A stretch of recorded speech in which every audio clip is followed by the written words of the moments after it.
ஆண்டவரும் அருமை இரட்சகருமாகிய இயேசு கிறிஸ்துவின் பரிசுத்தமுள்ள நாமத்திற்கு மகிமை உண்டாவதாக. இந்த நாளிலும் பெதஸ்தா ஜெபைக்கத்தின் ஊழியத்தின் மூலமாய் உங்களை சந்திப்பதிலே நாங்கள் மிகுந்த மகிழ்ச்சி அடைகிறோம்.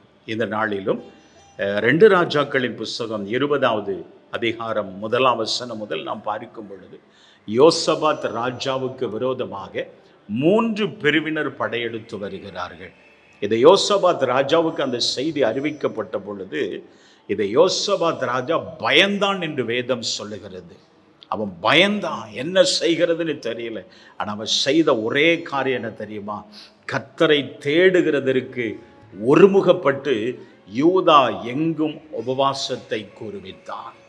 அங்கே இருக்கிற எல்லா ஜனங்கள், எல்லா குழந்தைகள் முதற்கொண்டு எல்லாரும் அந்த யோசபாத்தினுடைய கட்டளைக்கு கீழ்ப்படிந்து கர்த்தரை தேடுகிறதற்கு ஒருமனப்பட்டார்கள்.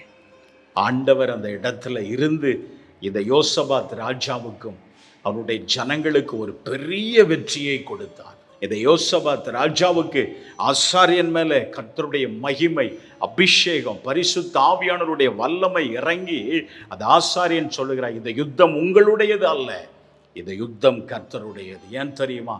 இந்த யோசபாத் ராஜாவினுடைய ஜெபம் ரொம்ப ஆச்சரியமானது. அவர் சொல்லுகிறார், எங்களுக்கு என்ன செய்யறதுன்னு தெரியல ஆண்டவரே, ஏராளமான இந்த கூட்டத்திற்கு முன்பாக நிற்க எங்களுக்கு பலன் கிடையாது.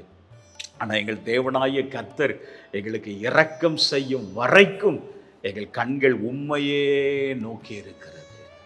ஆம், வேலைக்காரனின் கண்கள் தன் எஜமானின் கையை நோக்கி இருக்குமா போலவும், வேலைக்காரியின் கண்கள் தன் எஜமாட்டின் கையை நோக்கி இருக்குமா போலவும், எங்கள் தேவனாய கர்த்தர் எங்களுக்கு இரக்கம் செய்யும் வரைக்கும் எங்கள் கண்கள் அவரையே நோக்கி இருக்கிற. என்ன பிரச்சனைனாலும் நீங்க அவரை நோக்கி பாருங்க. அவர் ஜீவன் உள்ள தேவன், உங்களை காண்கிற தேவன், உங்களை கண்டு உங்களை அப்படி விட்டுற தேவன் அல்ல. தம்மை பற்றி உத்தமமான இருதயத்தோடு உள்ள பிள்ளைகளுக்கு அவருடைய வல்லமையை விளங்க பண்ணும்படி பூமி எங்கும் அவருடைய கண்கள் உலாவிக்கொண்டே இருக்கிறதா. அவரை நம்புங்க, அவரை தேடுங்க. உங்க பிரச்சனைக்கு மத்தியில் நீங்க தேட வேண்டிய ஒரே நபர் இயேசு கிறிஸ்து. ஏன்னா அவரே நம்முடைய தேவனாகிய கர்த்தர். அவரை இல்லாமல் இரட்சகர் இல்லை, அவரை இல்லாமல் கன்மலை இல்லை. அவர்தான் வழி என்று அவரை நோக்கி பார்க்கும் பொழுது நிச்சயமாய் உங்களுக்காக அவர் யாவையும் செய்து முடிக்க உண்மையும் நீதியும் உள்ளவராயிருக்கிறார். ஜெபம் பண்ணுவோமா? எங்கள் அன்பின் ஆண்டவரே, இந்த வார்த்தையை கேட்டுக்கொண்டிருக்கிற அன்பு பிள்ளைகளுக்காய் ஜெபிக்கிறோம். யோசபாத் ராஜாவுக்கு விரோதமாய் சத்துருக்கள் எழும்பினதை போல உங்க பிள்ளைகளுக்கு விரோதமாய் எந்த சத்துருக்கள் எழும்பியிருந்தால், எந்த பிரச்சனை எழும்பியிருந்தால், அல்லது எந்த போராட்டத்துக்குள்ள பிள்ளைகள் சிக்கி காணப்பட்டாலும், ஆண்டவரே உடைய பிள்ளைகளுக்காய் வழக்காடுகிற கர்த்தர் ஒருவர் இருக்கிறீரப்பா.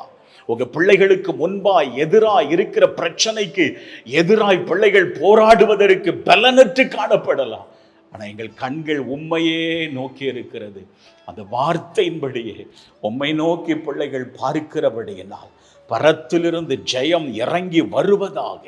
உம்முடைய அற்புதத்தின் கரம் பிள்ளைகளின் வாழ்க்கையில வெளிப்பட்டு மகிமையான காரியங்களை பிள்ளைகள் வாழ்க்கையில செய்யும். அப்படி செய்து விட்டதற்காய் ஸ்தோத்திரம். இயேசுவின் நாமத்தில் ஜெபிக்கிறோம் நல்ல பிதாவே. ஆமென், ஆமென்.